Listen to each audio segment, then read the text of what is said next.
오늘 말씀 신약성경 요한복음 5장 신약성경 요한복음 5장 1절부터 15절 말씀 신약성경 요한복음 5장 1절부터 15절 말씀까지 제가 가진 성경으로 신약성경 150페이지 정도 됩니다. 찾으신 줄 알고 저와 여러분이 한 절씩 번갈아 가면서 교독하고 마지막 절 15절은 합독하겠습니다. 제가 먼저 봉독합니다. 그 후에 유대인의 명절이 되어 예수께서 예루살렘에 올라가시니라.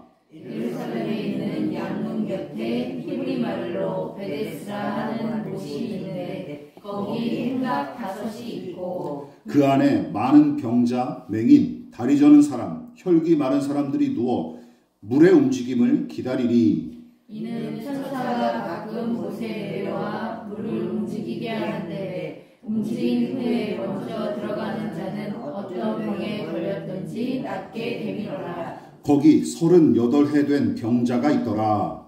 예수께서 그 누운 것을 보시고 병이 벌써 오래된 줄 아시고 이르시되 네가 낫고자 하느냐. 병자가 대답하되 주여 물이 움직일 때에 나를 못에 넣어주는 사람이 없어 내가 가는 동안에 다른 사람이 먼저 내려가나이다.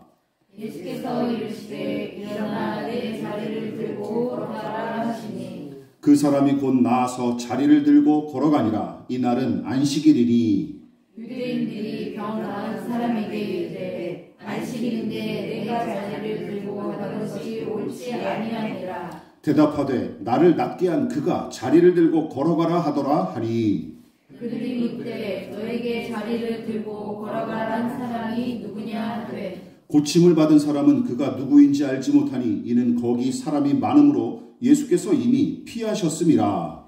그 후에 예수께서 손들에서 그 사람을 만나 이르시되 보라 내가 나았으니 더 심한 것이 생기지 않게 다시는 죄를 범하지 말라 하시니 다 같이 그 사람이 유대인들에게 가서 자기를 고친 이는 예수라 하니라. 아멘. 말씀의 제목을 같이 한번 읽어보시겠습니다. 자, 시작. 망가진 베데스다 거기 오신 예수님. 망가진 베데스다 거기 오신 예수님이라는 제목으로 하나님의 말씀의 은혜 함께 나누도록 하겠습니다. 예수님 당시 예루살렘 성에는 여러 개의 성문이 있었는데 그 중 하나가 바로 본문에 등장하는 양문, 즉 양의 문이라고 하는 문입니다. 출입구입니다. 양문은 제사의 제물로 쓰일 양을 씻은 후에 성전으로 들여보내는 통로로서 그 양의 문 근처에 바로 오늘 등장하는 베데스다 연못이 있고 본문은 그곳에서 벌어진 사건을 기록한 내용입니다. 그런데 이 연못이 예사롭지가 않죠. 평범한 연못이 아니었습니다. 우선 아담한 크기의 연못은 아니었던 것 같습니다. 왜냐하면 많은 사람이 그 주위를 빙 둘러서 진치고 있었으니 그만한 인원을 수용할 만한 규모의 연못이었을 거로 추측을 합니다. 무엇보다 예전부터 베데스다 연못에는 신비한 전설이 내려왔는데 어떤 것입니까? 그 이야기인즉슨 천사가 내려와서 이 연못을 휘저을 때가 있다라는 것이죠. 천사가 내려와서 그 연못을 휘저어서 연못물이 일렁일 때마다 부글부글 끓어오를 때가 있었는데 그때 마침 먼저 들어가는 사람은 어떤 병도 낫게 된다는 소문이 났던 것이죠. 말도 안 된다고 무시할 만하지만 믿기 힘든 전설 같은 이야기에도 많은 병자가 몰려들었고 38년 동안이나 병치레한 오늘의 주인공도 바로 그 소문을 의지하여 거기 오랫동안 머물면서 기다렸던 것이죠. 예수께서 바로 그 사람을 찾아와서 고쳐주신다는 내용이 바로 오늘 본문의 핵 요지입니다. 그런데 예수님과 이 병자의 대화가 원활하게 이루어지지 않습니다. 자, 보십시오. 우리가 본문의 병자처럼 오랫동안 질병이나 장애에 시달렸다고 가정해 보십시오. 만일 누군가 여러분들에게, 우리에게 그런 병든 오랫동안 깊은 병에 든 우리에게 낫고 싶으십니까? 묻는다면 대부분 뭐라고 대답할까요? 야, 그걸 말이라고 하십니까? 낫고 싶지요 라고 얼른 대답할 테죠. 실제로 예수님은 38년 동안이나 병치레로 고생한 병자에게 그렇게 물어보셨습니다. 낫고 싶으냐라고 물어보셨던 것이죠. 만일 여러분이 그 병자라면 어떻게 대답하시겠습니까? 보통 사람 같으면 간단 명료하게 이렇게 대답하겠죠. 낫고 싶습니다 라고 대답하겠죠. 그런데 그의 대답이 엉뚱합니다. 7절을 보십시오. 눈으로 한번 보세요. 여러분들의 눈으로. 연못물이 저절로 일렁일 때마다 자기를 그곳에 넣어줄 사람이 없을 뿐더러 자기가 버둥대는 동안 다른 병자가 먼저 들어간다고 다짜고짜 예수님께 푸념만 늘어놓는 것이죠. 성경의 독자들은 그의 이 대답을 통해 중요한 사실 3가지를 끄집어낼 수 있습니다. 자, 첫 번째, 이 사람의 병치레가 매우 오래된 것은 물론이고 따라서 몸을 제대로 가누지 못할 정도로 중병에 걸린 상태임을 추측할 수 있어요. 그렇다면 그가 게으르거나 눈치가 없어서 연못에 뛰어들지 못했을 거로 생각하십니까? 아니죠. 다른 병자들보다 훨씬 심각한 몸 상태였던 까닭에 남들 움직이는 만큼도 몸을 못 가눴던 게 틀림없습니다. 또한 38년 된 병자는 베데스다 연못가에 모인 다른 사람들에게 틀림없이 상처를 받은 게 틀림없었고, 그래서 이 사람의 말에는 이게 뚝뚝 묻어나죠. 사람들을 향한 적개심과 원한이 치유와 회복의 소망마저 아주 잠식한 상태임을 알 수 있는 거예요. 부정적인 마음이 가득해서 뭔가 낫겠다라는 소망이나 희망 따위도 이제는 안중에도 없었던 것이죠. 중병에 걸린 채 무려 38년 동안이나 고생했고 낫고 싶다는 일념 하나로 베데스다 연못까지 왔으며 무수한 나날을 그 소망 하나만 붙잡고 버텼을 테죠. 그러나 시간이 갈수록 기적적인 치료에 대한 바람은 서서히 시들어가는 반면 연못물에 먼저 들어가려고 혈안이 된 다른 병자들에 대한 원망과 분노는 점점 더 깊어졌던 게 틀림없어요. 그래서 낫고 싶으냐 하는 예수님의 질문에 낫고 싶습니다 하는 쉬운 대답조차 하지 못했고 도리어 중병에 걸린 자신을 외면한 채 제 병이나 고치겠노라 안달이 난 사람들을 향한 원망과 분노부터 쏟아놓았던 것이죠. 그래서 길고 깊은 몸의 질병처럼 그 사람의 마음도 깊이 병들어갔던 게 틀림없습니다.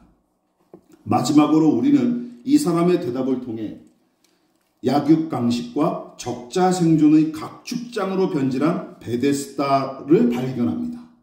여러분, 베데스다라는 히브리어 발음은 원래 베트헤세드로서 그 뜻은 무엇이냐? 자비의 집, 은혜의 집이라는 뜻이에요. 자비의 집, 은혜의 집. 요즘 말로 얘기하면 뭐라고 얘기할 수 있을까요? 교회라고 할 수 있는 것이죠. 은혜의 집인데, 여러분, 즉 하나님께서 천사를 보내 병자를 치료하는 은혜의 자리가 바로 베데스다예요. 그래서 회복의 기쁨과 치유의 감격이 넘치는 곳, 말 그대로 자비와 긍휼이 넘치고 은혜로 가득해야 할 공간이 베데스다라는 곳이지만 어느 순간부터 이곳은 하나님의 의도와는 거리가 먼 곳으로 전락했고 은혜의 집은커녕 이제는 살벌한 장소로 변질하고 말았습니다. 씁쓸하고 참담할 따름이죠. 그래서 요한복음은 회복의 꿈을 포기하고 상처 입은 짐승처럼 예수님께 호소하는 이 병자의 입을 통해 은혜를 상실한 이곳 베데스다의 부조리를 적나라하게 폭로하고 있는 것입니다. 또한 예수님의 개입을 통해서는 진정한 회복과 치유가 무엇인지 아주 분명하게 보여주고 있죠. 자, 그렇다면 우리가 마지막에 살펴볼 이 3번째, 베데스다에 충만했던 은혜의 공기를 몰아내고 그곳을 대신 차지했던 것은 무엇일까요? 첫 번째 같이 한번 살펴보도록 하겠습니다. 시작! 은혜의 원리 대신 경쟁으로 변질한 베데스다. 세상과 다르지 않게 병자들 사이에 살벌한 경쟁으로 채워진 그런 변질한 베데스다 연못. 여러분, 그 실태를 유감없이 폭로한 것이 바로 오늘 본문에 기록된 38년 된 병자의 하소연입니다. 여러분 생각해 보십시오. 연못에 물결이 일렁이기 시작하면 누가 먼저 들어갈까요? 누가 먼저 들어갈까요? 여기 모인 사람 중에서 좀 더 건강한 사람. 그래서 좀 더 원활하게 몸을 가눌 수 있는 사람이 먼저 뛰어들어갔던 거예요. 이상하죠? 치료가 시급한 응급 환자나 위중한 병에 걸린 사람들은 도리어 움직임이 둔해서 뒤처지기 일쑤였습니다. 안 봐도 뻔하죠.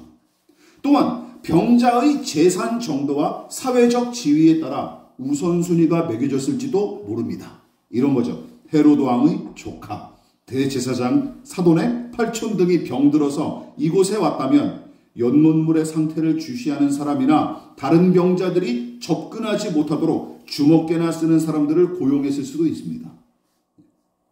그러나 38년 된 이 병자는 기댈 만한 배경이나 재산조차 없었던 게 틀림없어요. 보십시오. 은혜의 잔치가 벌어져야 할 자리가 세상과 다를 바 없이 더 건강한 자와 더 가진 자가 더 좋은 자리를 차지하고 더 가난하고 약한 사람들은 여기서도 밀려나기 일쑤였던 것입니다. 여러분, 선착순이라고 들어보셨습니까?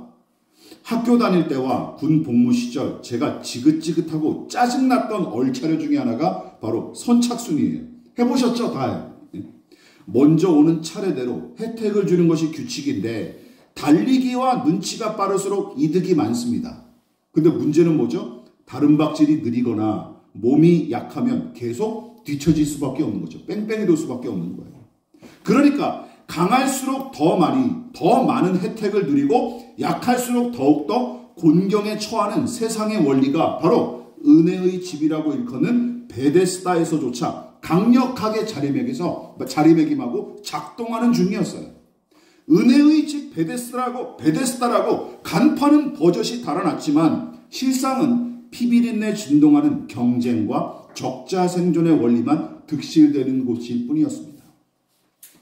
나만 생각하는 이기심과 남을 경쟁 상대로밖에 여기지 않는 마음이 바로 이곳의 은혜를 몰아내고 말았던 것이죠. 여러분, 이쯤에서 생각해 보십시다.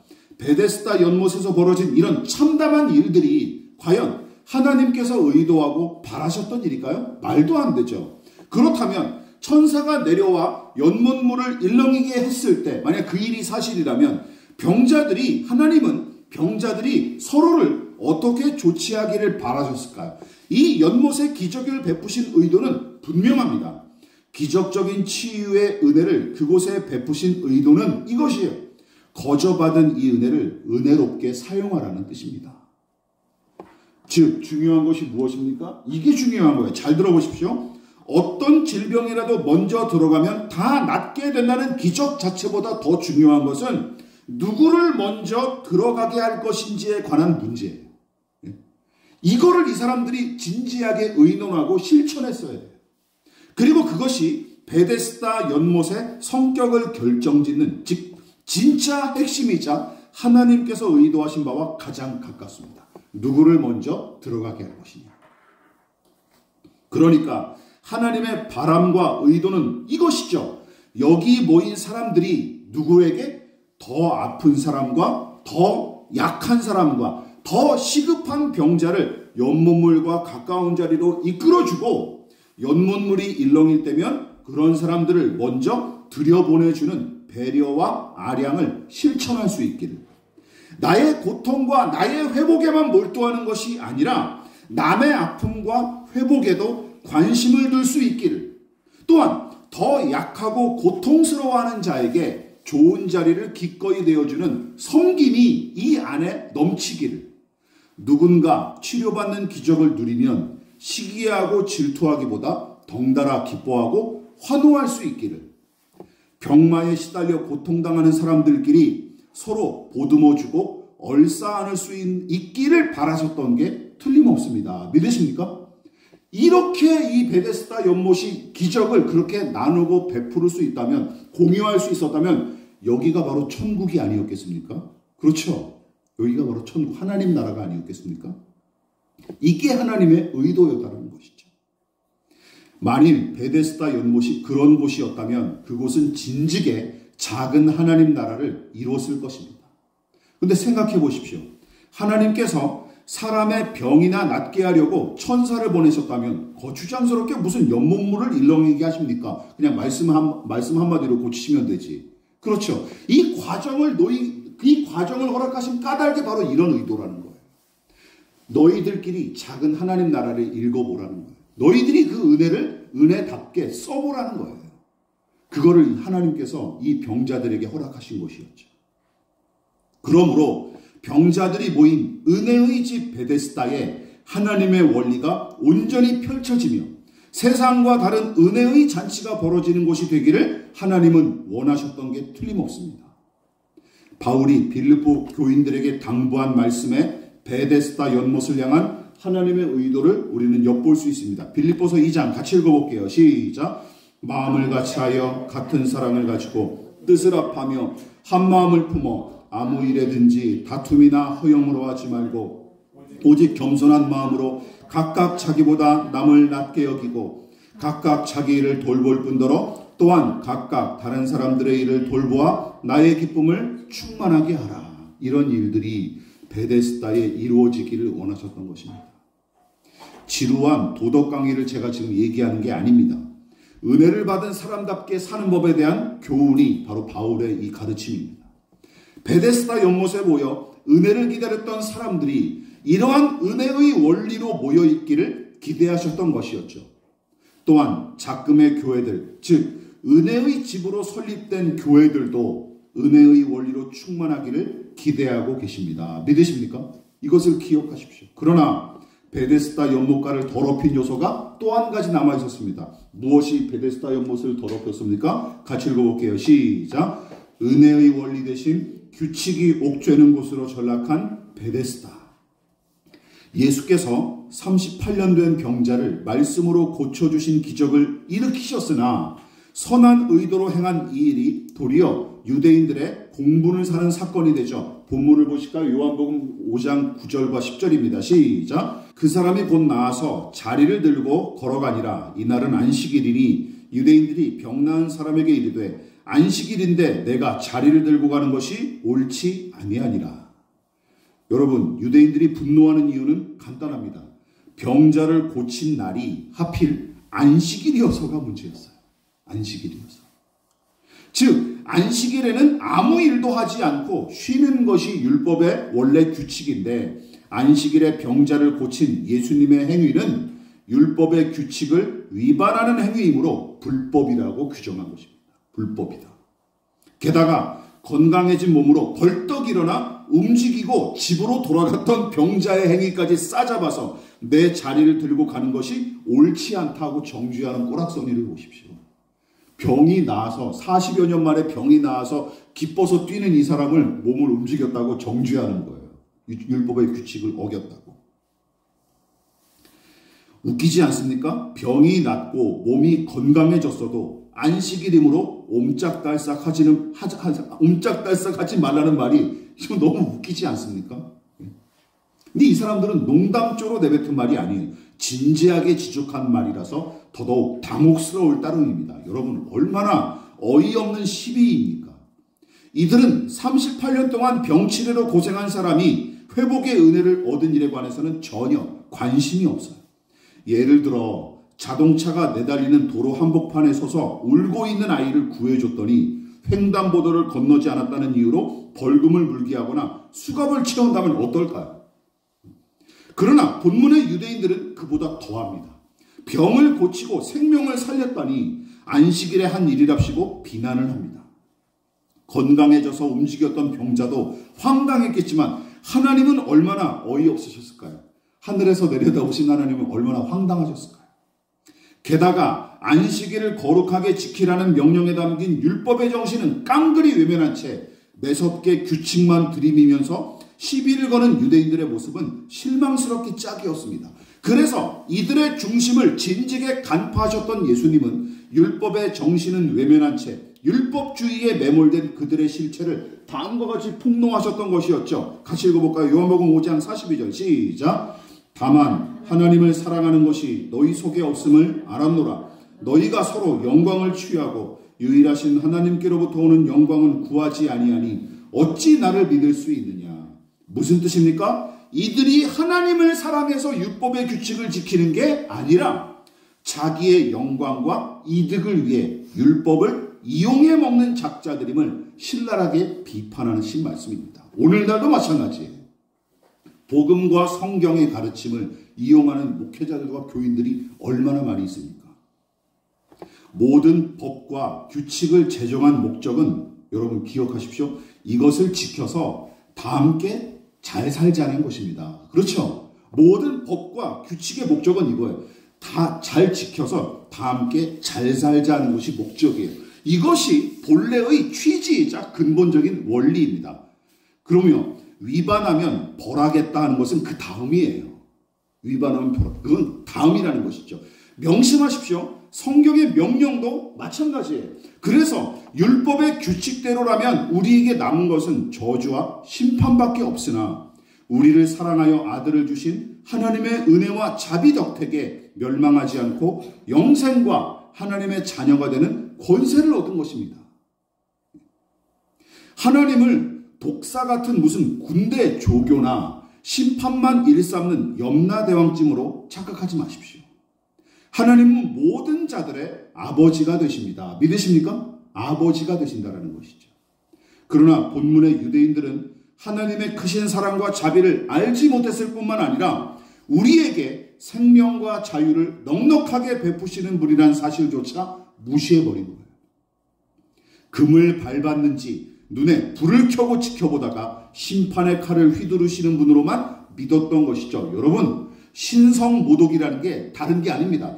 본문의 유대인들처럼 하나님을 좀스러운 심판자로 여기게끔 만드는 작태야말로 이것도 신성모독 중에 하나예요. 하나님의 성품을 하나만 강조하고 왜곡하는 것, 그것만 신봉하는 것, 이것도 신성모독입니다. 다짜고짜 규칙과 규정의 칼부터 들이밀면 은혜의 나무는 시들어갈 수밖에 없고 은혜의 나무에서 맺어지는 생명과 자유도 얻지 못합니다. 가혹하고 과중한 규칙으로 아이들을 양육해 보십시오. 어떤 일이 벌어질까요? 몽둥이는 자랄지언정 아이의 내면은 시들어가면서 점점 더 생기를 잃게 될 것입니다. 부모를 존중하고 사랑하기 때문에 규칙을 지키는 아이, 그리고 부모의 체벌과 외면이 무서워서 살얼음판을 걷듯이 살아가는 아이 중 여러분 이 둘 중에 누가 생명과 자유를 충분히 머금고 자라날 수 있을까요? 답은 여러분, 저와 여러분이 다 알고 있죠. 당시 대부분 유대인은 후자의 아이처럼 율법의 규칙을 어길까봐 노심초사하면서도 하나님의 백성인 양 행세했고 가혹한 율법의 짐을 남에게 올려놓는 짓까지 서슴지 않았던 것입니다. 왜? 자기가 믿고 있는 하나님이 그러니까 자기도 남한테 그렇게 가혹하게 대하는 거예요. 그렇다면 작금의 교회와 우리 가정은 어떠합니까? 베데스다, 즉 은혜의 집 역할을 감당하고 있습니까? 이 질문에 그렇다 하고 자신있게 대답하기가 어려운 사람들이 많습니다. 도리어 본문의 베데스다처럼 참혹한 경쟁과 살벌한 규율이 가득한 집단으로 전락한 지 오래죠. 세상의 타락한 풍조를 거스르기는커녕 세상과 별반 다르지 않은 집단으로 변질하고 말았습니다. 어떤 찬양에 나는 진정한 치유를 바란다는 찬양의 가사처럼 어디가 더러운 세상이고 어디가 주의 예배당인지 도대체 알 수가 없는 혼탁한 시절을 우리는 살아가고 있습니다. 베데스다 연못에 모인 병자들 사이에 벌어진 이 참혹한 경쟁을 보십시오. 그리고 예수님과 병자한테까지 살벌하게 규칙을 들이대며 정죄했던 작태는 지금 교회와 가정에서도 흔하게 벌어지는 일들이고 쉽게 찾아볼 수 있는 현상입니다. 교회 안에서조차 가난한 사람들이 소외당하고 약한 자들이 여전히 홀대당하면서 더 많이 소유하고 더 높은 사람들이 대접받는 게 현실이죠. 세상과 다를 바 없이 학력과 재산과 사회적 지위에 따라 직분을 나눠주고 그 사람의 믿음마저 그 기준으로 판가름하기 일수 아닙니까? 세상과 다를 바 없이 그런 모습으로 교회가 돌아가는 모습들이 그저 변질된 베데스다를 보는 것 같습니다. 말 맞다나 돈 없고 백 없으면 교회에서도 대접받지 못하는 것이 현실입니다. 심지어 하나님께 은혜와 복을 받는 일조차 경쟁을 하죠. 어떻게 해요? 기도와 전도와 헌신 등을 놓고 교인들끼리 경쟁합니다. 심지어 예배당 자리 차지하기 경쟁도 벌어지죠. 옛날 목사님들은 또 그런 걸 부추겼죠. 사랑과 긍휼과 섬김으로 하나님 나라를 닮은 교회를 세우기는커녕 신자들 사이에 경건과 충성을 빙자한 경쟁이 교회 안에 난무할 뿐입니다. 교회만이 아니죠. 교회만큼이나 은혜의 집으로 서야 할 가정마저 경쟁으로 얼룩진 지 이미 오래입니다. 서로를 규칙과 규율로 옥죄고 정죄하기 일수인 것은 물론이고 서로에게 무관심한 채 대면대면한 가족도 허다합니다. 학교는 말할 것도 없죠. 학교가 입시학원으로 전락한 것은 이미 오래전의 이야기이고 아이들은 적자 생존과 약육 강식의 원리를 어디서? 교실에서 배웁니다. 교실에서. 이처럼 은혜의 집으로 일컫는 베데스다 연못의 아이러니는 오늘날도 계속 이어지고 있는 중입니다. 그런데 한 가지 소망이 생겼죠. 그 망가진 그곳에 예수님이 찾아오십니다. 믿으십니까? 망가진 그곳에 예수님이 찾아오셨어요. 그리고 거기서 다시금 선한 일이 일어나기 시작합니다. 38년 된 병자는 선착순으로 주님을 만난 게 아닙니다. 그렇죠? 선착순으로 주님을 만난 게 아니에요. 좀 더 건강하고 좀 더 내세울 만한 요소가 있어서 주님을 뵌 것도 아닙니다. 게다가 그의 바람이나 의도와도 무관했죠. 예수님이 찾아오시리라고 그가 상상해야 하겠습니까? 그저 예수께서 스스로 찾아오신 덕택에 그는 만날 수 있었어요. 이처럼 예수님은 낮은 곳으로 흐르는 하나님의 은혜를 예수님은 가장 약한 자를 향한 사랑과 섬김을 통해 제대로 보여주십니다. 낮은 곳으로 흐르는 하나님의 은혜를 바로 예수님은 가장 약한 자를 향한 사랑과 섬김을 통해 제대로 보여주신 거예요.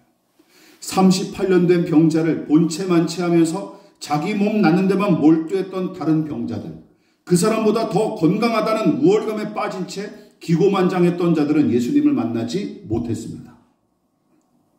웃기는 일이죠. 병든 사람이 더 심하게 병든 사람을 보고 우월감을 느낀다니 말이죠. 웃기는 일 아닙니까? 예, 웃기는 일이죠. 1만 원 훔친 놈이 2만 원 훔친 놈과 비교하면서 나는 도덕적인 사람이야 하고 으스대는 꼴과 비슷합니다. 예수님은 다른 병자들을 제쳐놓고 바로 이 가장 연약하고 가장 고통받았던 38년 된 병자를 만나십니다. 가장 비천하고 제일 가련한 자를 찾아주신 셈이죠. 여러분, 이 은혜를 생각하면 그저 감사할 따름입니다. 우리도 마찬가지입니다. 또한 예수님은 사람들이 임의로 만든 안식일의 규칙 따위에 연연하지 않으십니다. 어떻게 해요? 일부러 보란듯이 안식일에 병자에게 찾아오셨고 바로 그날 그를 치료하십니다. 이것이 무엇을 말해줍니까? 두 번째, 이걸 말해주죠. 예수님은 안식일의 규칙을 지키는 게 우선이 아니라 안식일의 정신을 구현하는 것이야말로 하나님의 진정한 기쁨이 된다는 사실을 아주 멋지게 보여주신 것입니다. 다시 말해 죽어가는 자를 살리고 얽매인 자를 자유롭게 하는 것이 율법의 정신이자 은혜를 구현하는 일인데 은혜의 원천이신 예수께서 이 망가진 베데스다에 찾아오셨고 다른 누구보다 여기서 가장 힘없는 이 병자를 고쳐주심으로써 하나님이 어떤 분이시고 또한 그 은혜가 어떻게 임하는지 아주 분명하게 보여주신 것입니다. 기억하십시다. 탐욕스러운 경쟁과 잔인한 규칙은 눈에 보이고 손에 잡히는 결과를 얼른 만들어내기에는 유용합니다. 예.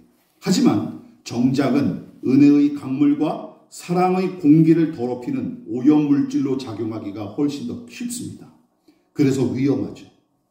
가련한 처지에 놓여있는 줄도 모른 채 제 잘난 맛에 사는 사람들, 경쟁을 부추기는 세상의 풍조에 잇대어 남을 적으로 삼고 사는 사람들, 자기도 감당하지 못할 잣대를 남에게 들이대면서 손쉽게 손가락질하는 사람들, 슬픔에 잠겨 울고 있는 이웃을 조롱할 뿐만 아니라 기뻐하며 웃는 이웃의 얼굴에 침을 뱉는 사람들로 인해 세상은 점점 사랑을 잃고 삭막해져 가고 있습니다.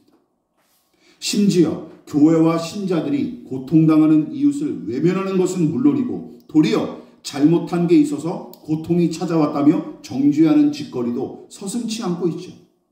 가정도 마찬가지입니다. 성적과 외모와 학벌과 연봉으로 부모의 가치를 매기고 자녀의 가치를 매기는 친척과 가족들, 숙박시설의 기능만 남은 가정, 각자 도생의 원리로만 돌아가거나 혹은 상대방을 호구 취급하는 관계만 남은 가족은 가정을 세우신 하나님의 의도와 이미 거리가 먼 상태임을 명심하십시다.